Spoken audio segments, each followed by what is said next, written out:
Chapman College is a small, independent, church-related liberal arts school in Orange, California that believes it has a direct obligation to push back the all too confining limitations of traditional education.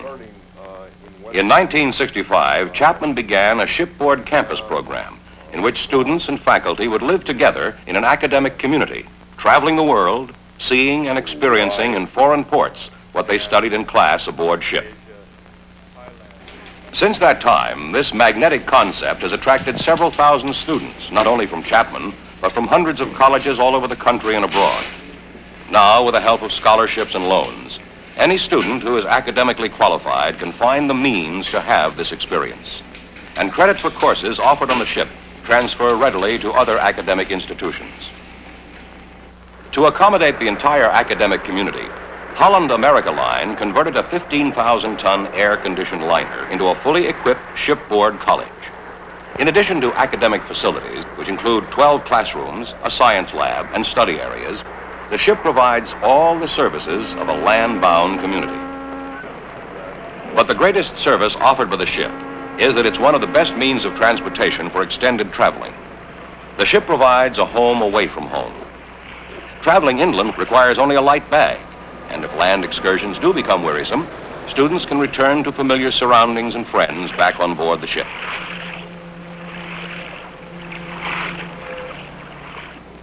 But most important, the ship is the academic focus of the voyage.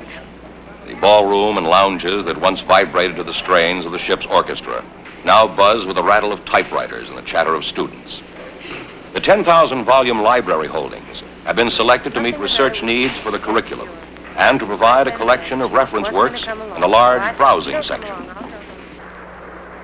Half the semester is spent on board, and while at sea, regular college classes meet 6 days a week. It is here in class where students are prepared for upcoming ports. Professors spend a great deal of time adjusting their material to each country on the itinerary. This preparation includes everything from the country's history, economy, political structure and language, to tips on places to visit and questions to ask. In addition to academic preparation, students are taught important cultural differences and the local customs of handshaking, bowing, hugging, bargaining, and so on. Here, a group learns a traditional Greek folk dance. These tips prevent embarrassing situations in port and help everyone to be self-assured in social situations.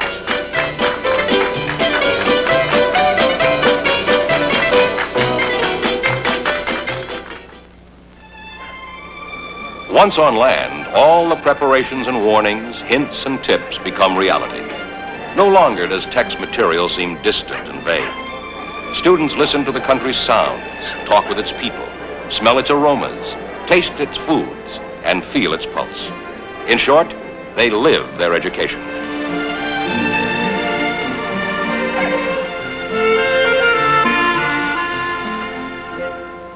Who could be apathetic about a lecture on art or architecture when it's given on the Acropolis?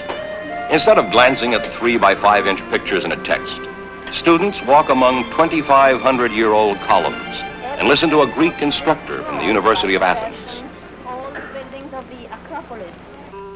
The dream of a Prince Henry the Navigator. Often Chapman students are invited to lectures at the local university, as here in Sierra Leone, where they meet students and professors and compare various systems of education around the world. All by themselves. Each semester's itinerary is a gold mine for history students. Imagine a history course in which everyone sees firsthand the fallen walls of Jericho and scours the Mediterranean for classical ruins while studying ancient civilizations aboard ship. Here at the foot of Mount Etna in Sicily, they examine the ruins of the ancient Greek theater at Taormina. A few days later, they'll be climbing the Capitoline Hill and touring the Forum in Rome. The college offers a wide variety of optional field trips to museums, castles, parliament sessions, theaters, or scenic drives around the port city. Here in the Peruvian desert is the ancient Templo del Sol at Pachacamac. These short excursions leave plenty of free time for touring nearby cities and towns. Some students choose to take extended field trips, which involve several days of travel. This one takes them high into the Peruvian Andes to the Inca ruins of Machu Picchu.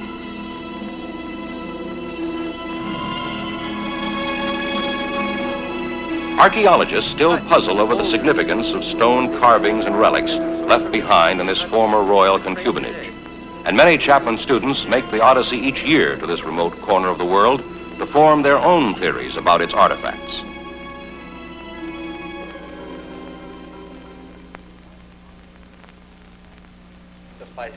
One popular course usually offered is marine biology. I taught marine biology for 2 semesters on World Campus Afloat. Frankly, I'm afraid it's going to be pretty frustrating to go back teaching at my home university campus. I guess every professor dreams of finding just the right balance between lecture, reading, and discussion, and actually going out in the field with students and letting them get actively involved with the mechanics of the subject. I found very little problem in maintaining interest with these students, even the less motivated students. For instance, one day I was lecturing on the use of ocean bottom sampling equipment when I noticed a few minds wandering. So I rescheduled the lecture for the afternoon lab session and arranged with the captain to stop the ship long enough for me to demonstrate the equipment. Naturally, the students have very little trouble grasping the use of the equipment when they themselves are using it. And there's no problem maintaining that enthusiasm when we take the samples indoors to analyze them. We should find phytoplankton here, dinoflagellates, diatoms, cockles. Whenever we were in warm water ports like Tahiti, Ceylon, the Canary Islands, even here in Acapulco, I'd set up diving expeditions. Usually somebody brought along a spear and we'd take turns catching fish. These expeditions would provide us with specimens to study and dissect back on the ship, and the students generally were very impatient to analyze what they themselves had caught. Now I think it's going to be a real challenge for me to teach this course back home. It's going to take a great deal of inventiveness on my part to make it half as dynamic and alive as it was on the ship.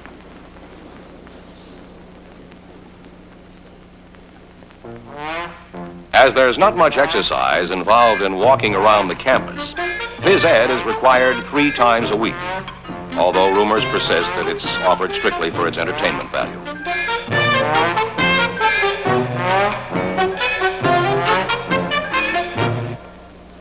You know, after about 15 years of formal education, I think WCA is the only academic situation I remember where I didn't mind studying. Because of the whole nature of the program, you can't help getting involved in all your courses. If anything, I'd say the hard part is really trying to keep up with them and follow up on everything you've gotten excited about in port. Actually, there's a kind of natural compulsion to budget your time when you're on the ship, because who wants to spend all their time in port writing term papers or cramming for tests? The ship is kind of like a small island. It's so small I could get to any of my classes 5 minutes after I woke up.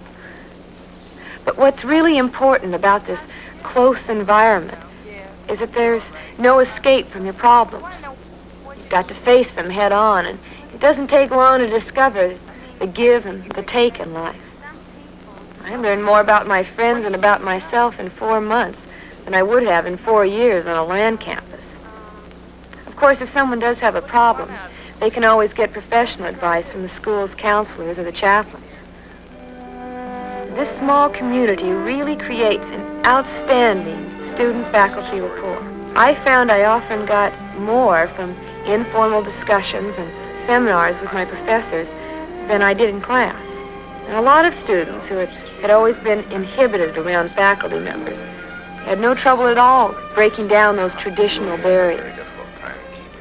I think everyone should experience an awakening at some point in his college life. An awakening to people, places other than in his own country. Students in the ordinary campus routine see things only in terms of the lecturer and the textbook. Experiences are only gotten from listening and reading. But I've found that just as a picture is worth 1,000 words, travel is worth 1,000 classrooms. Shipboard life is hardly all study. There's plenty to do and never enough time to do it all. After midterms are over, everyone collapses in the sun. The pool is available, except in cold or rainy weather, for water sports or just to cool off. Other light pastimes are available, like shuffleboard and ping pong, or heavy ones like weightlifting. The latter seems to draw more spectators, which is hard to explain since it's not a game. Volleyball and basketball are the hands-down favorites, and ship champions are often asked to play exhibition games with foreign teams. As is true everywhere else on the planet, a bull session, with or without guitar, can be found without too much trouble anytime, day or night.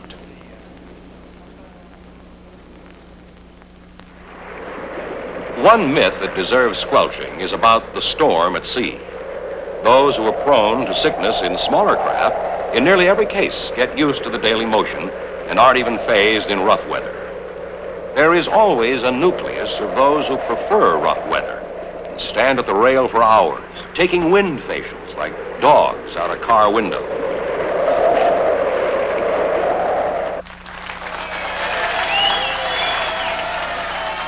There's usually a Saturday night dance, and sometimes extra effort goes into the costumes and decorations, this time for Halloween.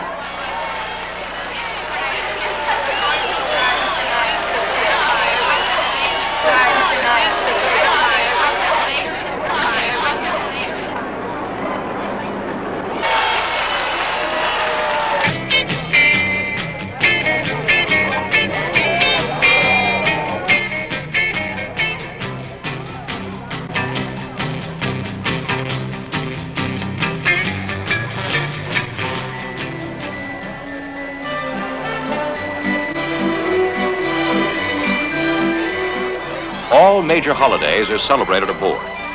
Christmas preparations begin weeks in advance to make ready for the day the jolly fat man in red suit arrives in his sleigh bearing goodies and bidding good cheer.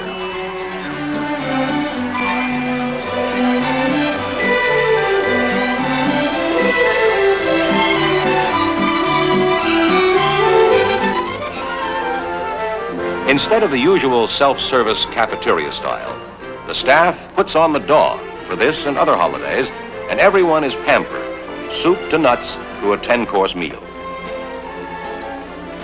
After dinner, a Christmas show is presented in the Student Union.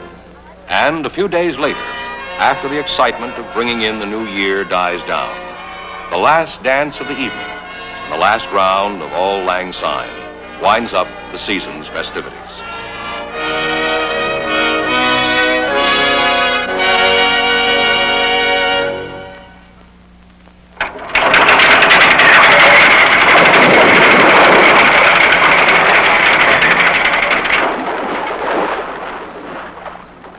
From the moment the ship drops anchor or ties up in a foreign port, Chapman College usually becomes the biggest news event in town, and often throughout the country.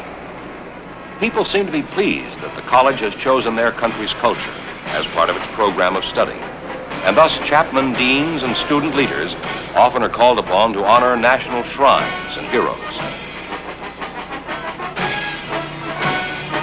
Being a part of World Campus Afloat often affords privileges and entrees usually reserved for ambassadors.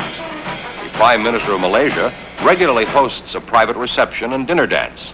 And on each visit to Rome, the Pope has held private audiences with the students and has commended the program for its role in promoting world peace.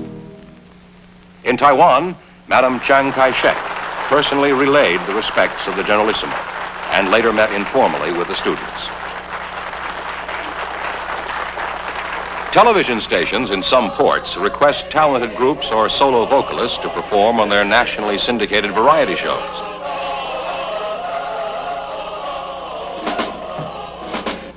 But often the simple pleasures are the most gratifying, like the casual garden party sponsored by U.S. Ambassador Burgess in Buenos Aires.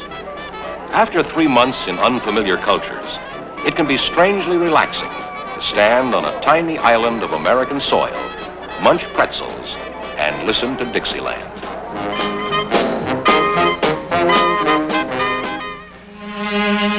I think more than anything else I got from my semester on WCA was a real feeling or insight into the conflicts and the tensions that I used to read and hear about in the news every day. Current events take on a new meaning when you visit monuments and landmarks that you've heard about all your life, like here in Israel. Bethlehem, the Dead Sea, Jerusalem, the Wailing Wall. Everywhere you see soldiers. And it hits you that these relics from the past provide the setting and the backdrop for one of the most serious conflicts in the world today. No matter how many books or newspapers you read, no matter how many movies or TV news documentaries you see, you can never get a clear understanding of what's going on in the world unless you witness them yourself.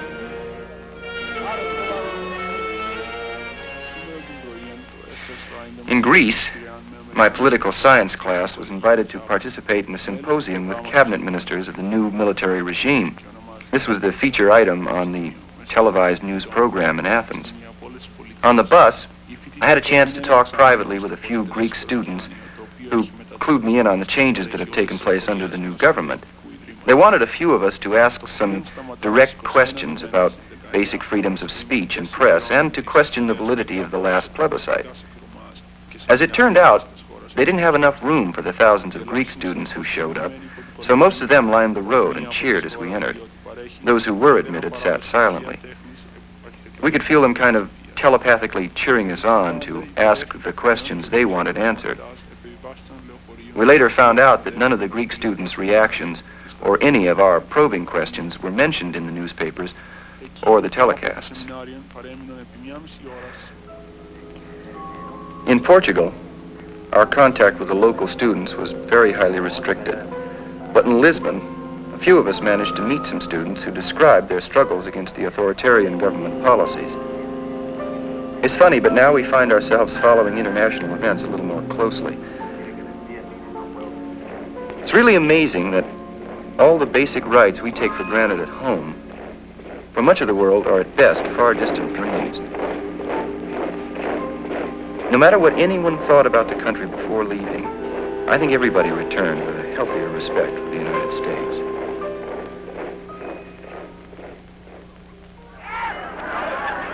In keeping with ancient maritime tradition, as the ship crosses the equator, King Neptune and his court come aboard to welcome the newcomers to his realm.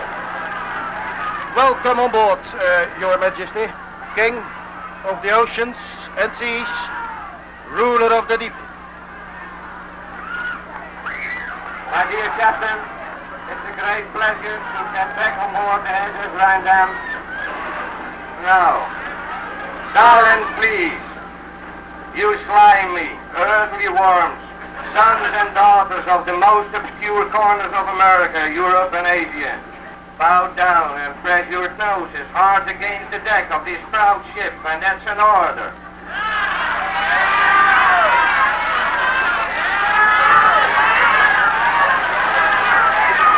The ruler of all the oceans, seas, lakes, rivers, brooks, and marshes, of all baths, wash basins, bathtubs, and even glasses containing water, and obstructed water pipes, that you find so many on this ship.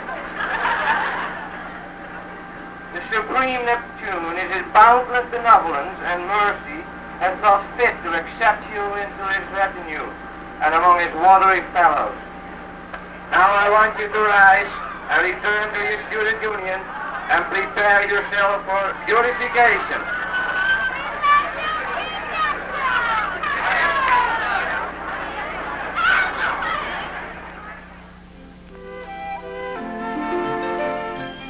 This is one college campus where it would be impossible to find someone with nothing to do in his spare time. There's always sightseeing to catch up on, as here at the Taj Mahal, or on Corcovado, overlooking Sugarloaf in Rio. Those interested in music and theater can attend unique performances around the world, as this Chinese opera in Taipei. Or they may prefer to shoot the rapids at Laguna in the Philippines.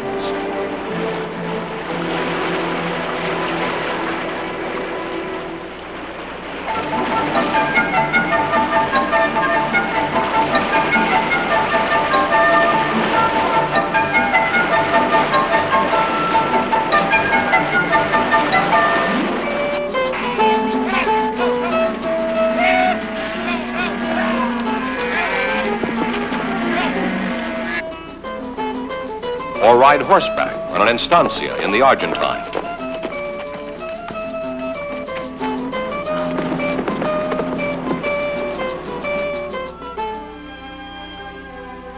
As the voyage nears an end, everyone reviews the semester's reading and pores over notes in preparation for finals.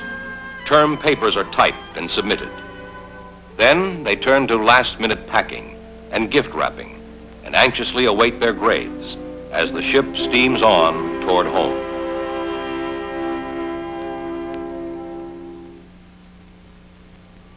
"4:30 a.m., the day of arrival. As first dawn breaks, the ship leaves behind the long, heavy swells of the North Atlantic and churns up the swift-flowing waters at the mouth of the Hudson.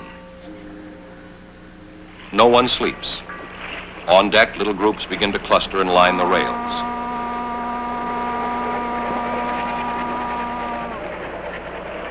Little is spoken now. The many warm and tearful goodbyes have been exchanged over the past few days, and a hush blankets the ship as all thoughts return to the past 4 months. Before the trip, the students were staggered by the amount of travel and study that lay ahead. Now they realize that they have just scratched the surface. Everyone aboard senses the parting. When they sailed, many were lonely. Most were strangers. Now all are bound by a powerful kinship, forged of common experience. But as the ship nears the last berth of the journey, all thoughts of the trip dissolve in the initial excitement of seeing family and friends.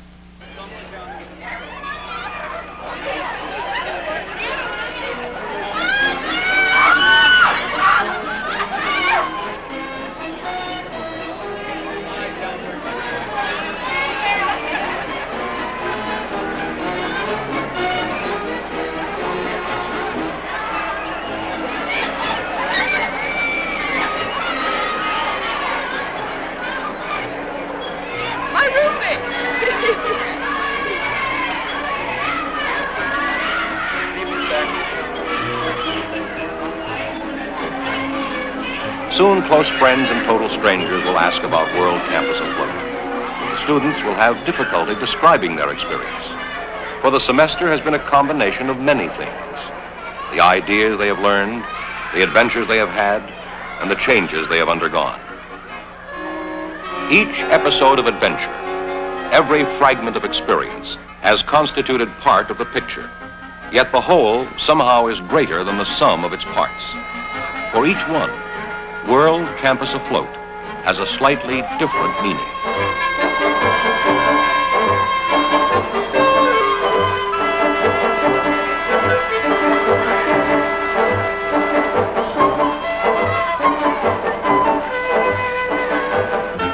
Years hence, when they recount the major milestones of their lives, there is no doubt that somewhere near the top of the list, they will place the experience with Chapman College and their semester at sea.